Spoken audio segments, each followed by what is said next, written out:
Tere! Minu nimi on Margus ja tänases lühikeses õppevideos räägime sellest, mis asi on programm ja mis asi on algoritm. Selleks, et seda demonstreerida, siis võtame ühe hästi lihtsa programmeerimiskeele. Leiame selle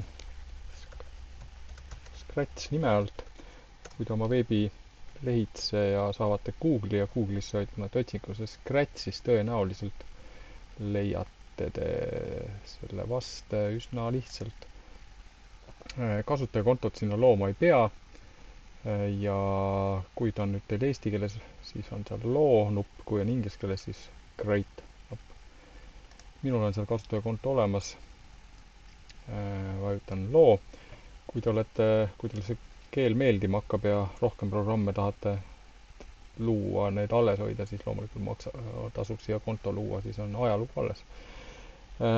Selline programmeerimiskeel siis lihtne.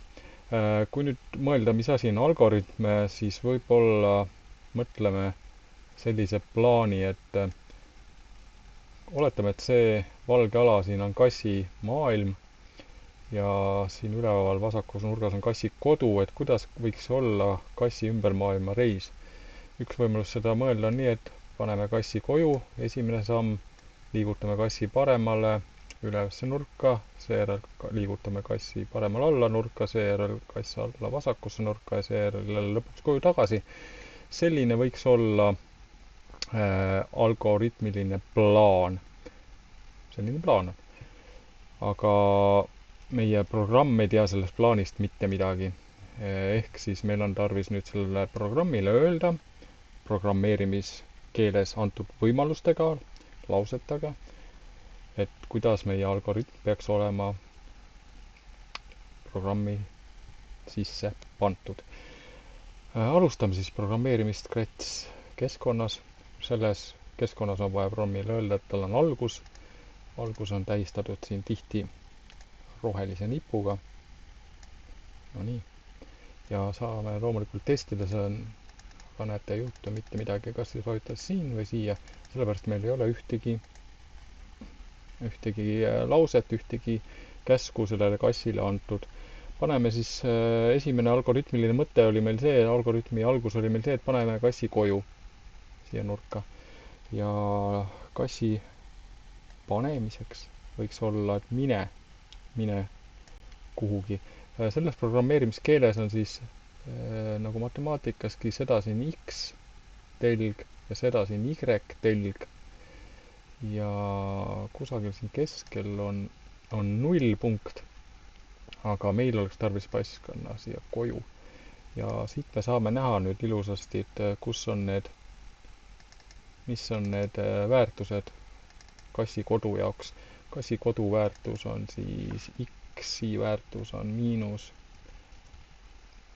193 ja siit me leiame ka Y-i väärtuse, mis on siis 128 testime ja need ongi.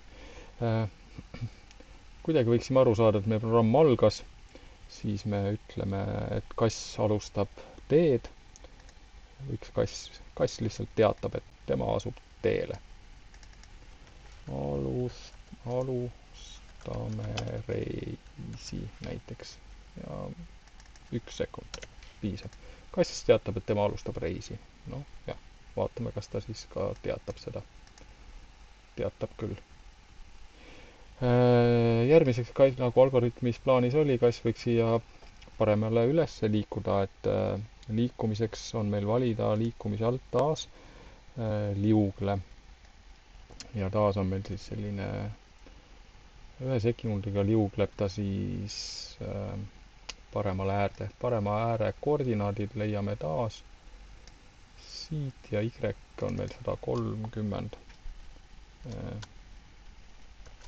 Y on 100. Meid huvitab, et tegelikult X ainult, Y võib jääda samaks. Jah.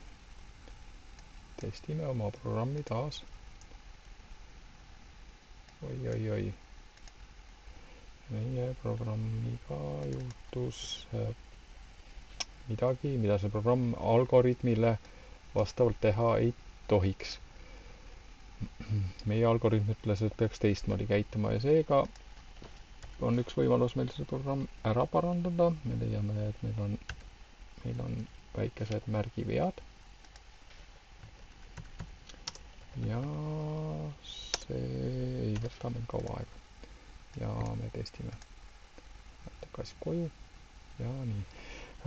Seega liigume järgmise sammu juurde, mis me algoritmis plaanisime alla paremale nurka.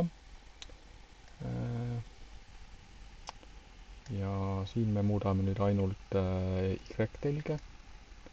Ja Y-telje väärtuse nüüd me leiame siit. Ilmselt piisab siis miinusmärgiga lihtsalt. Nii. Järgmiseks oli plaan meil liikuda alla vasakule nurka.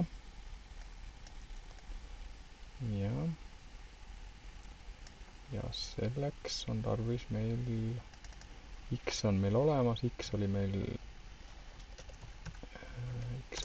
juba kodust näha. Ja siis me peaksime nüüd siin all vasakus nurgas olema. Ja nüüd me võiks lõpuks ju koju tagasi minna. Ja kodukoordinaadid me leiame ju algusest juba taas. -195 ja 128. Paneme, et kõik numbrid oleks ühesugused, siis on kenasti olemas, kõik numbrid on ühesugused. Nii, testime programmi, alustame. Kas alustab? Teeb täpselt nii, nagu meie algoritm leppis kokku. Nüüd me võiksime kuidagi anda teada ka, et programm sai läbi, siis las kass siis ütleb, et ta jõudis koju. Taas kodus. Ja viimane testimine. Ja nagu me näeme, vastavalt meie algoritmile, kuidas me mõtlesime, et võiks toimida, võtsime me siis ühe programmeerimiskeele, antud juhul Scratchi, ja realiseerisime oma algoritmi selles programmeerimiskeeles olemasolevate sammudega. Seega on see väikene video läbi ja ma loodan, et vaatajad nüüd ehk teavad, mis vahe on algoritmil ja programmil.